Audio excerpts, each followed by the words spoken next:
آج ہم پاکستان کی ایک بہت بڑی food company big bird foods limited کے بزنس کو سمجھنے کی کوشش کریں گے۔ آخر اس کی کامیابی کے پیچھے کیا راز چھپا ہے؟ آئیے گہرائی میں اترتے ہیں۔ ہم سب چکن تو کھاتے ہی ہیں، ہے نا؟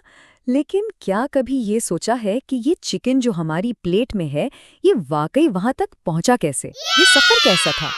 یہ ایک سادہ سا سوال لگتا ہے، لیکن اس کا جواب ایک بہت بڑی، کافی پیچیدہ اور سچ پوچھیں تو بہت دلچسپ انڈسٹری کی پوری کہانی سناتا ہے۔ تو آج ہم اس کہانی کو 6 حصوں میں سمجھیں گے۔ سب سے پہلے دیکھیں گے کہ یہ بگ برڈ ہے کیا، پھر اس کا بزنس ماڈل کیسے کام کرتا ہے، اس سے کون کون سے چیلنجز درپیش ہیں، دنیا بھر میں اس کے لیے کیا مواقع ہیں، اور آخر میں یہ بھی دیکھیں گے کہ سرمایہ کار اس کے بارے میں کیا سوچ رہے ہیں۔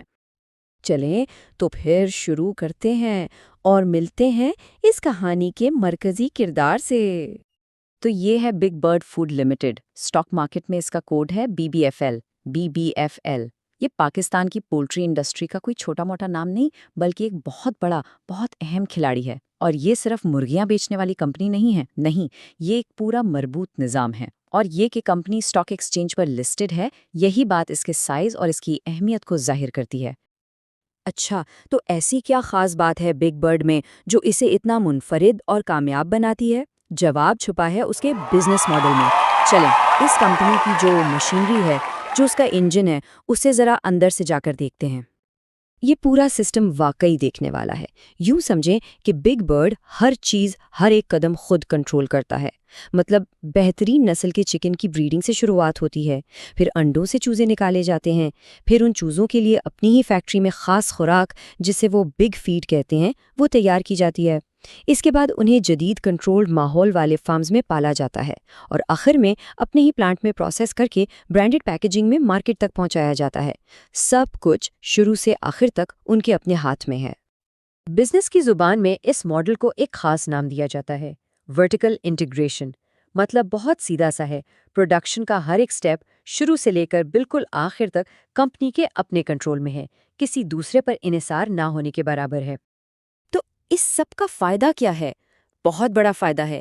ایک تو کوالٹی ہمیشہ ایک جیسی اور بہترین رہتی ہے، دوسرا اخراجات میں کمی آتی ہے، تیسرا چکن کی سپلائی کبھی رکتی نہیں، گارنٹی ہوتی ہے، اور سب سے اہم بات، یہ ماڈل کمپنی کو بین الاقوامی ایکسپورٹ کے معیار کے لیے ہر وقت تیار رکھتا ہے۔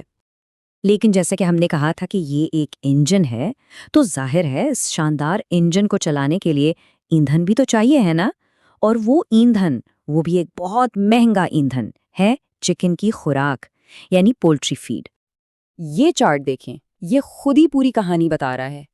کل خرچے کا 70%، جی ہاں 70% حصہ صرف اور صرف فیڈ پر لگتا ہے۔ یہ ایک بہت بہت بڑا نمبر ہے، اور اصل میں یہی وہ ایک چیز ہے جس سے اس پورے بزنس کا اتار چڑھاؤ جڑا ہوا ہے۔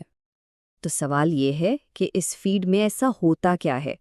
اس میں بنیادی طور پر سویا بین میل اور مکئی ہوتی ہے، اور اصل مسئلہ یہیں سے شروع ہوتا ہے۔ یہ جو سویا بین ہے نا، یہ اکثر باہر سے امپورٹ کیا جاتا ہے۔ اس کا سیدھا سیدھا مطلب یہ ہوا کہ فیڈ کی قیمت کا انحصار عالمی مارکیٹ پر ہے، ڈالر کے ریٹ پر ہے، اور حکومتی ٹیکسوں پر ہے، یعنی وہ تمام چیزیں جو کمپنی کے اپنے کنٹرول میں بالکل نہیں ہیں۔ اچھا، تو فیڈ کی قیمت تو ایک بڑا چیلنج ہے ہی، لیکن اس کے علاوہ بھی کئی ایسے خطرات ہیں جن سے اس پوری انڈسٹری کو نمٹنا پڑتا ہے۔ سب سے پہلا اور شاید سب سے بڑا خطرہ ہے بیماریوں کا حملہ۔ جیسے برڈ فلو کا نام تو سب نے سنا ہی ہوگا۔ ایسی کوئی بھی وبا پھیل جائے تو یہ نہ صرف لاکھوں پرندوں کو ختم کر دیتی ہے، بلکہ لوگوں میں ایک دم سے خوف پھیل جاتا ہے، اور چکن کی سیل اچانک زمین پر آ گرتی ہے۔ دوسرا بڑا خطرہ وہی جس پر ہم ابھی بات کر رہے تھے، فیڈ کی قیمتوں کا بے قابو ہو جانا۔ روپیہ کمزور ہو یا عالمی مارکیٹ میں سویابین مہنگا ہو جائے، اس کا سیدھا ڈائریکٹ اثر کمپنی کے پروفٹ پر پڑتا ہے۔ اور پھر ظاہر ہے مقابلہ تو ہے ہی۔ ایک طرف تو مارکیٹ میں اسی طرح کی دوسری بڑی کمپنیاں ہیں، لیکن دوسری طرف ایک بہت بڑا انفارمل سیکٹر بھی ہے۔ مطلب جو محلے کی چھوٹی دکانیں ہوتی ہیں نا، جہاں اکثر تھوڑا سستا چکن مل جاتا ہے، وہ بھی ایک الگ ہی قسم کا چیلنج ہے۔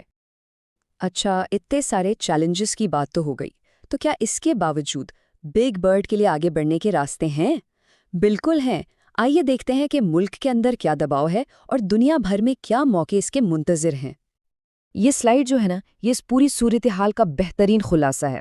ایک طرف ہے ملکی مشکلات، پاکستان میں مہنگائی بڑھ رہی ہے، لوگوں کی قوت خرید کم ہو رہی ہے، جس سے لوکل سیل پر اثر پڑ سکتا ہے۔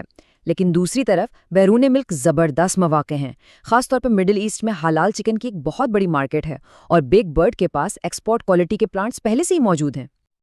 اور یہ جو کوٹیشن ہے، یہ اس ساری کشمکش کو ایک ہی جملے میں بیان کر دیتی ہے۔ مطلب کمپنی تو پوری طرح تیار بیٹھی ہے عالمی مارکیٹ میں جانے کے لیے، ان کے پاس سب کچھ ہے، لیکن کچھ بڑے سسٹم کے مسائل جیسے حکومتی پالیسیاں یا ریگولیشنز وہ راستے میں آ جاتے ہیں اور اس پوٹینشل کو حقیقت بننے سے روکتے ہیں۔ چلیں اب آخر میں ایک نظر اس پر بھی ڈالتے ہیں کہ سٹاک مارکیٹ میں سرمایہ کار اس کمپنی کو کس نظر سے دیکھ رہے ہیں۔ پچھلے 1 سال یعنی 52 ہفتوں میں اس کے شیئر کی قیمت تقریباً 39 روپے سے لے کر 66 روپے کے بیچ گھومتی رہی ہے۔ اس اتار چڑھاؤ سے یہی ظاہر ہوتا ہے کہ مارکیٹ ابھی تک اس کے مستقبل کو لے کر تھوڑی غیر یقینی کا شکار ہے۔ جو مارکیٹ کے ٹیکنیکل اینالسٹس ہیں نا، ان کا خیال ہے کہ سٹاک ابھی ایک ایکیومولیشن باکس میں ہے۔ سادہ لفظوں میں مطلب ایک ایسی رینج میں ہے جہاں بڑے انویسٹرز شاید اسے خاموشی سے خرید رہے ہیں۔ وہ کہتے ہیں کہ اگر شیئر کی قیمت 56 سے 57 روپے کی جو رکاوٹ ہے اسے توڑ کر اوپر نکل گئی تو پھر اس میں ایک بڑی تیزی آ سکتی ہے، لیکن ہاں یہ یاد رہے کہ یہ صرف ایک تجزیہ ہے، کوئی انویسٹمنٹ ایڈوائس بالکل نہیں ہے۔